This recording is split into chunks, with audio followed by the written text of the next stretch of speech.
Cari amici, buongiorno. Siamo in provincia di Verona, a Stra di Belfiore, in una delle tappe del cammino da San Marco a San Marco. Qua abbiamo l'ideatore Matteo Grigoli. Ciao Matteo, noi ci conosciamo da tempo.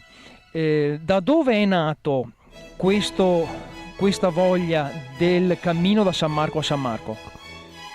Il cammino è nato 8 anni fa da un'idea di unire da un lato all'altro la terra veneta, da una piccola chiesa sul lago di Garda a Paia di Torre del Benaco dedicata a San Marco, con una piccola piazza dedicata a San Marco, alla grande piazza che noi veneti tutti conosciamo, sempre dedicata al nostro santo patrono a Venezia, la grande basilica di San Marco, casa di tutti noi veneti.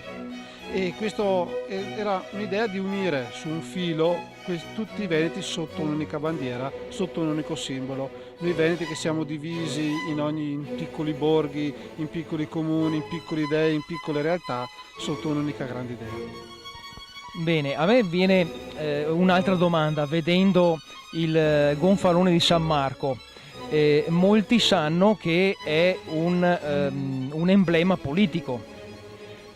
Cosa vuoi esprimere con questo? Cosa c'è dietro la bandiera di San Marco? Dietro la bandiera di San Marco ognuno vede ciò che vuole. C'è un partito, c'è 1100 anni di millenaria storia della Repubblica Serenissima, ma soprattutto c'è l'immagine del nostro santo patrono.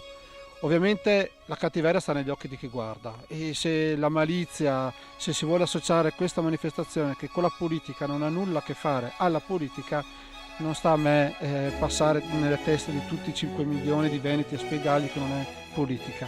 Noi stiamo da 8 anni passando tutte le basiliche più importanti della nostra regione. Oggi siamo partiti da San Zeno, da Verona, siamo andati alla Basilica di Santa Teresa, dove abbiamo ricevuto la benedizione, siamo passati dalla Porta Santa, siamo arrivati alla Palazzina, sempre nel comune di Verona, dove ci hanno accolto 70 bambini del catechismo, siamo passati a San Giovanni Lupatotto, dove c'erano i frati cappuccini che facevano il loro incontro e ci hanno ricevuto con la benedizione, e ora siamo qua alla chiesa di Stra di Belfiore.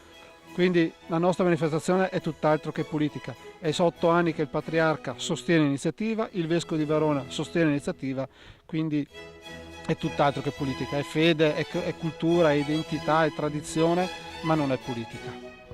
Perfetto, allora da come ho capito tu stai facendo dei passi indietro per quanto riguarda il gonfalone di San Marco, cioè di riappropriare la storia e andare avanti facendo capire che è un qualcosa che viene molto prima, giusto?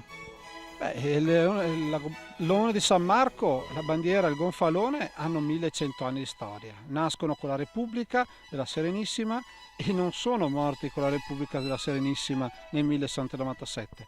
Il gonfalone vive tuttora, vive nel cuore di ogni persona, vive nelle persone venete, indipendentemente dal loro credo politico. Quindi sta a noi riappropriarci della bandiera, sta a noi riappropriarci di questo simbolo, sta a noi ad esporlo indipendentemente dall'idea politica che abbiamo.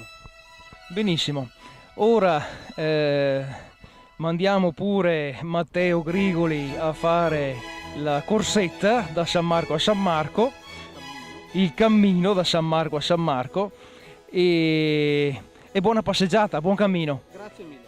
Grazie a te.